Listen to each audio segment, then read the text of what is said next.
স্বাগতম তোমাদের। এখন আমি দশম শ্রেণীর রসায়নের উপরে একটা ক্লাস নেব। তো তোমাদেরকে সবাইকে স্বাগত। আজ আমরা পদার্থের গঠনের উপরে একটা ক্লাস নেব। মানে লক্ষ্য করো, স্বাগত তোমাদেরকে। এখানে আমি তোমাদের সামনে এটা আমার উপস্থাপন করলাম।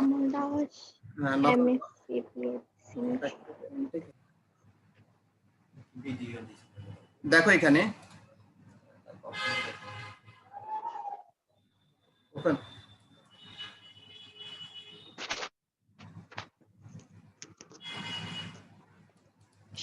ওপেন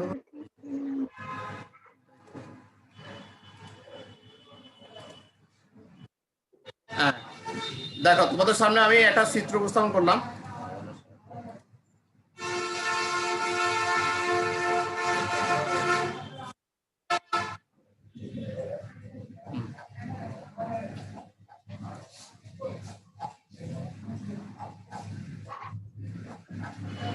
এটা মূলত অরবিটাল। লক্ষ্য করো অরবিটাল কিভাবে অবস্থান করতেছে।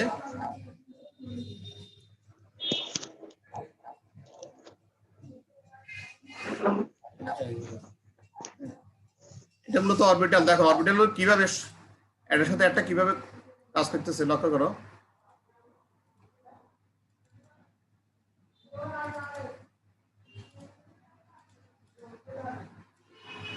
এখন লক্ষ্য করো, এখানে তোমাদের সামনে শক্তির ইলেকট্রন বিন্যাসের একটা চিত্র প্রদর্শন করলাম। রেডিয়াম,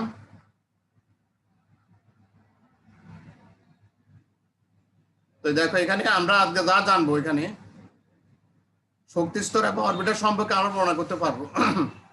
শক্তি স্তর বা অরবিটাল মানে আমাদের ইলেকট্রন কক্ষপথের যে ফটটা, এটা হলো শক্তি স্তর বা অরবিটাল বলে।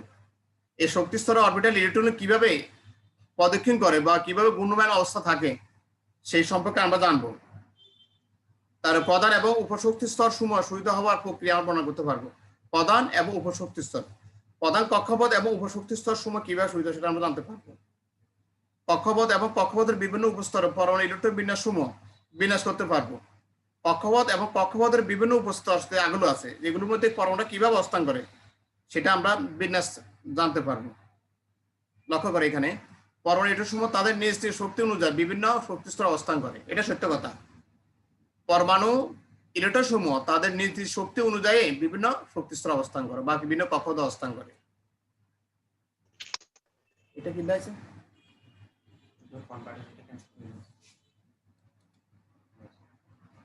এখন লক্ষ্য করো, পরমাণু ইলেকট্রন সমূহ তাদের নিজ নিজ শক্তির অনুযায়ী বিভিন্ন শক্তি স্তরে অবস্থান করে বা অবস্থান করে। এখানে লক্ষ্য করো, এখানে কি দেখছো?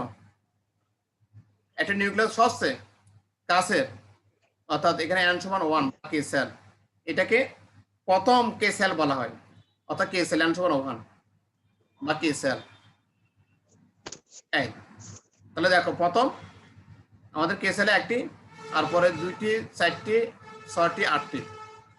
আচ্ছা, এবার লক্ষ্য করো শক্তি দ্বিতীয় শক্তি স্তরে n সমান 2 l, তাহলে প্রথম শক্তি স্তরকে আমরা কি কে দ্বারা প্রকাশ করি, দ্বিতীয় শক্তি স্তরকে আমরা কি বড় হাতের n দ্বারা প্রকাশ করি। তাহলে প্রথম শক্তি স্তরকে আমরা কে দ্বারা প্রকাশ করি, দ্বিতীয় শক্তি স্তরকে আমরা কি l দ্বারা প্রকাশ করি। মুজাহিদ কত বুঝছো? প্রধান শক্তি স্তরকে আমরা কে দ্বারা প্রকাশ করি, দ্বিতীয় শক্তি স্তরকে আমরা কি l দ্বারা প্রকাশ করি। তৃতীয় শক্তি স্তর, তৃতীয় শক্তি স্তরে লক্ষ্য করো প্রথম শক্তি একটি, দ্বিতীয় শক্তি স্তর আমাদের আছে কটি? 8টি। তৃতীয় শক্তি স্তর 18টি। 2 4 6 8 10 12 16 12 14 16 18, তাহলে এখানে 18টি। তাহলে আমাদের প্রথমে একটি, পরে কি 8টি, পরে কি 18টি। তাহলে তৃতীয় শক্তি স্তরকে আমাদের m দ্বারা প্রকাশ করে। তাহলে প্রথম শক্তি স্তর আমাদের n সমান 1 কে সেল, দ্বিতীয় শক্তি স্তরে n সমান 2 l সেল, তৃতীয় শক্তি স্তরে n সমান 3 m সেল। তাহলে প্রতিটি প্রধান শক্তি স্তরের সর্বোচ্চ ইলেকট্রন ধারক ক্ষমতা হলো 2n², যেখানে n সমান 1 2 3 ইত্যাদিকে 2n² সূত্র দ্বারা প্রকাশ। অর্থাৎ এখানে লক্ষ্য করো n সমান যদি আমাদের 1 হয়, তাহলে আমাদের n সমান যদি 1 হয় তাহলে আমাদের 2n স্কয়ার হবে কি 2। n সমান যদি 2 হয়, n সমান যদি 2 হয় 2n স্কয়ার হবে কত 4, 4 4 2 8। n সমান যদি 3 হয় তাহলে 3 3 কা 9, 9 2 18। তাহলে n সমান যদি 4 হয় 4 4 16, 16 2 32। n সমান যদি 5 হয় 5 স্কয়ার 50। n সমান যদি 6 হয় 6 স্কয়ার 37 72। এইভাবে অর্থাৎ এখানে প্রতিটি প্রধান শক্তির সর্বোচ্চ ইলেকট্রন ধারণ ক্ষমতা এখানে n সমান 1 2 3 ইত্যাদি সংখ্যা বসালে আমরা 2n স্কয়ার মান পেয়ে যাই। এই 2n স্কয়ার মান পেয়ে গেলে আমরা কে সেলের ইলেকট্রন ধারণ ক্ষমতা আমরা 2 × 1 স্কয়ার আমরা প্রথম আমাদের সেলের প্রথম কক্ষপথের বা প্রথম সেলের আমাদের 1, তাহলে আমরা কি 2 × 1 স্কয়ার অর্থাৎ 2t আমাদের ইলেকট্রন ধারণ ক্ষমতা 2t। এরপর আসতেছে আমাদের এল সেলের ইলেকট্রন ধারণ ক্ষমতা। আমি একও বলা বলি n সমান 2 হয় তাহলে n সমান 2 হয় 2n স্কয়ার অর্থাৎ n স্কয়ার মানে 2 স্কয়ার। তাহলে 2 2 4 4 2 8। তাহলে আমাদের এল সেলের ইলেকট্রন ধারণ ক্ষমতা হলো কি 80। বুঝছো? 8টি। হ্যাঁ হ্যাঁ 8টি। তাহলে আমাদের এল সেল দ্বিতীয় স্তর, তা তো এটা প্রথম স্তর হলো কে জি স্যার। দুটি, হ্যাঁ দুটি ইলেকট্রন। কে সেল হ্যাঁ দুটি ইলেকট্রন। দ্বিতীয় স্তরে আমাদের এল সেল ইলেকট্রন ধারণ ক্ষমতা থাকে 8টি। অর্থাৎ এখানে n এর মান যদি 1 হয় হবে 2টি, n এর মান যদি 2 হয় হবে 8টি, n এর মান 3 হলে হবে 18টি। দেখো তোমরা এই m সেল ইলেকট্রন ধারণ ক্ষমতা 3 স্কয়ার অর্থাৎ 2 × 3 স্কয়ার সমান 18টি। তাহলে দুটি 8টি কি 18টি। তাহলে এখানে প্রথম শক্তি স্তরে আমাদের প্রথম সেল কে, দ্বিতীয় সেল হলো এল, তৃতীয় সেল হলো কত এম। এখন লক্ষ্য করো এম। n, হ্যাঁ এখন n সেল ইলেকট্রন ধারণ ক্ষমতা হলো কি 2 × 4 স্কয়ার 32। তাহলে 2 8টি, 2টি 8টি 18টি 32টি।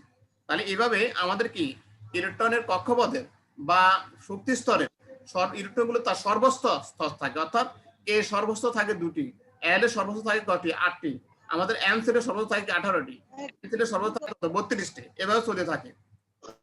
তাহলে এখন দেখো এখানে এখানে আমরা এই কে সেলের ইলেকট্রন বিন্যাস আমরা 2টি এবং এন সেলের ইলেকট্রন বিন্যাস 8টি, এন সেলের ইলেকট্রন বিন্যাস 18টি এবং এন সেলের ইলেকট্রন ধারণ ক্ষমতা যদি আমাদের 32টি হয় তাহলে এখানে ইলেকট্রন বিন্যাসের সময় নিম্ন শক্তি স্তর ইলেকট্রন দ্বারা পূর্ণ হলে পরবর্তীতে শক্তি স্তরে ইলেকট্রন প্রবেশ করে। হাইড্রোজেন থেকে আর্গন থেকে এই নিয়ম মেনে চলে। লক্ষ্য করো তোমরা যখন আমরা ইলেকট্রন বিন্যাস করব করার পর নিম্ন শক্তি স্তর ইলেকট্রন দ্বারা পূর্ণ হলে পরবর্তী শক্তি স্তরে ইলেকট্রন প্রবেশ করে। নিম্ন শক্তি স্তর ইলেকট্রন পূর্ণ করার পর যেমন আমাদের প্রথম সেলে আমাদের একটি আছে, দ্বিতীয় সেলে আমাদের কি একটি পূরণ, প্রথম সেলে একটি পূরণ করার পরে দুটি আছে, দুটি পূরণ করার পরে আমাদের দ্বিতীয় সেলে কটি আসবে 8টি আসবে। এই দ্বিতীয় সেলে 8টি পূরণ করার পরে তৃতীয় সেলে আমাদের কি 18টি আসবে। এভাবে পর্যায়ক্রমে এভাবে আসবে। এখন লক্ষ্য করে এখানে অত্যন্ত গুরুত্বপূর্ণ একটা কথা, হাইড্রোজেন থেকে আর্গন থেকে এই নিয়ম মেনে চলে। যেমন আমরা লক্ষ্য করো একক কাজ তোমাদের এখানে যে 1 থেকে 18 পারমাণবিক সংখ্যা বিশিষ্ট মৌলসমূহের চিত্র এখানে ইলেকট্রন বিন্যাস করো 1 থেকে 18। লক্ষ্য 1 থেকে 18 তাহলে 2 8 কত হয়েছে 2 8 কত 2 8 10 10 8 কত 18। লক্ষ্য করো তোমরা অর্থাৎ 19 অথবা তার অধিক পারমাণবিক সংখ্যা বিশিষ্ট মৌলের পারমাণবিক বিন্যাসের সময় তৃতীয় শক্তি স্তর পূর্ণ না হলে 70 শক্তি ইলেকট্রন প্রবেশ করে 19। তাহলে প্রথম আছে দুটি, পরে আছে কত 8টি, 8 দিয়ে 10, 10 এ 8 18, তাহলে 18 আমাদের এখানে আছে 19, তাহলে একটি ইলেকট্রন অতিরিক্ত হয়েছে। তাহলে এটা কি 70 শক্তি স্তরে সেটিকে অবস্থান করবে। অর্থাৎ প্রত্যেকটি শক্তি স্তরে তার সর্বোচ্চ 2 8 8 প্রকাশ করার পরে বা অবস্থান করার পরে পরবর্তী ইলেকট্রনটা তার পরবর্তী কক্ষপথে সেটি অবস্থান করবে বা পরবর্তী কক্ষপথে সেটা কি প্রবেশ করবে। দেখো প্রতিটি শক্তি স্তরে আবার কতগুলো উপস্তর থাকে, উপস্তরের ইলেকট্রন বিন্যাসের মাধ্যমে এর ব্যাখ্যা দেওয়া যায়। তাহলে প্রতিটি শক্তি স্তরের আবার কতগুলো উপস্তর থাকে এই উপস্তরগুলো লক্ষ্য করো তোমরা এখানে। যেমন এখানে অরবিটাল এবং উপস্তর, যেমন এখানে অরবিটাল এটা একটা, এখানে দুটা, এখানে দুটা, এখানে দুটা, এখানে দুটা, এখানে চারটা ডি, এখানে চারটা, এখানে চারটা। এগুলো হলো কি অরবিটাল বা উপশক্তি স্তর, অরবিটাল বা উপশক্তির স্তর। লক্ষ্য করে এখানে অরবিটাল উপশক্তি স্তর। হ্যাঁ দেখো এখানে এসপিডি অরবিটাল উপশক্তি স্তর এসপিডিএফ, উপশক্তি তিনটা এসপিডিএফ। এস এর সর্বোচ্চ হলো 2, পি সর্বোচ্চ 6, ডি সর্বোচ্চ 10 এবং এফ সর্বোচ্চ কত 14। এটা উপস্তর শক্তি স্তর বা অরবিটাল বলে। এখানে 2s অরবিটাল এখানে 1s অরবিটাল এবং নিউক্লিয়াস আছে এখানে দেখো এটা নিউক্লিয়াস এই নিউক্লিয়াসের 2s অরবিটাল এবং কি 1s অরবিটাল থাকে লক্ষ্য করে এখানে তারপর লক্ষ্য করে এখানে একটা মানে আমাদের এই অরবিটালের কক্ষপথগুলো কিভাবে ভ্রমণ করতেছে লক্ষ্য করো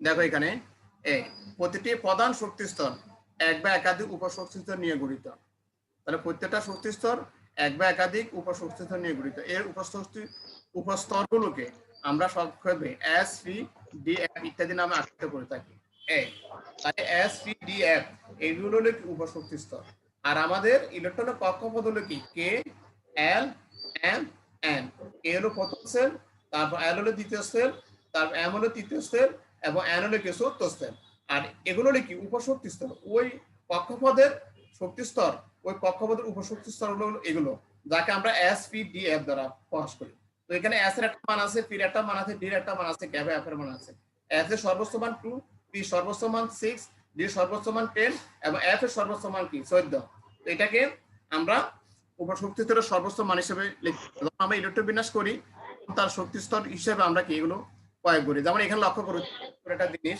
যে পটাশিয়াম পারমাণবিক সংখ্যা হলো 19 এবং ক্যালসিয়ামের পারমাণবিক সংখ্যা হলো কত 20 হ্যাঁ লক্ষ্য করো তাহলে এদের ইলেকট্রন বিন্যাস নিয়ে বলো তোমরা লক্ষ্য করো যে পটাশিয়াম প্রথম শক্তি স্তরে কত দুটি পরে দুটি পরে 8টি 10টি পরে 8টি কত হয়েছে 18টি তাহলে 19টা একটা বেশি আর ক্যালসিয়াম আছে কয়টি দুটি পরে পরে কত 8টি কত হয়েছে 10 10 এ 8 কি 18 18 না আচ্ছা এদের 18 তাহলে এখানে আছে কি 20 এখানে আছে কত 20 তাহলে দুটি বেশি তাহলে এদের ইলেকট্রন বিন্যাসটা নিম্নরূপ করো এটার ইলেকট্রন বিন্যাসটা হবে পটাশিয়াম বেলা কি হবে আর ক্যালসিয়াম বেলা কি হবে লক্ষ্য করো এটা হলো পটাশিয়াম এটা হলো ক্যালসিয়াম তাহলে পটাশিয়াম বেলা তার মৌল পটাশিয়াম কে ক্যালসিয়াম হলো মৌল তার কি ক্যালসিয়াম সি তাহলে আমাদের অরবিটালের বা প্রধান শক্তি স্তর প্রথম কক্ষপথে কে সেলে থাকে দুটি দ্বিতীয় কক্ষপথে এল সেলে থাকে 8টি তৃতীয় কক্ষপথে বা আমাদের কি শক্তি স্তরে এম সেলে থাকে কত 8টি তাহলে কত 2 8 10 10 8 18 আর এই চতুর্থ শক্তি স্তর থাকে আমাদের একটি এটা আগে বলেছিলাম আমরা যে প্রত্যেকটা কক্ষপথের যে সংখ্যক সেই সংখ্যক পূরণ করার পর যদি অতিরিক্ত কোনো ইলেকট্রন থাকে সেটা পরবর্তী কক্ষপথে প্রবেশ করে পরবর্তী কক্ষপথে সেটা কি করে প্রবেশ করে সেই হিসাবে 2 8 10 আর আমাদের 8 কত 18 তাহলে এখানে 19 পটাশিয়াম চতুর্থ কক্ষপথে আমাদের কি একটা প্রবেশ করেছে ইলেকট্রন 31 20 এর বেলা আসো ক্যালসিয়াম 20 2 8 10 10 8 18 তার চতুর্থ কক্ষপথে তার কটি আছে দুটি দেখছো মজা দেখছো এখন জি স্যার হ্যাঁ দেখছো এইখানে ওয়ানটা এসেছে এটা তার কি অরবিটাল দেখছি স্যার স্তরের তার ধর্ম হিসেবে অরবিটাল বা প্রধান শক্তির ধর্ম হিসেবে অরবিটাল ধর্ম এটা অর্থাৎ প্রধান শক্তি প্রথম সেলে থাকে দুটি দ্বিতীয় সেলে থাকে কি 8টি তৃতীয় সেলে থাকে 8টি তাহলে কত 18টি তাহলে আরেকটি তার চতুর্থ সেলে সে যাইতে বাধ্য একই সিস্টেমে ক্যালসিয়াম বলা তখন 20 2 8 8 কত হয়েছে 20 কি বল হ্যাঁ ওই স্টপ অন এটা দিয়ে কেন কনভার্ট দিব নি হ্যাঁ কনভার্ট কর এটা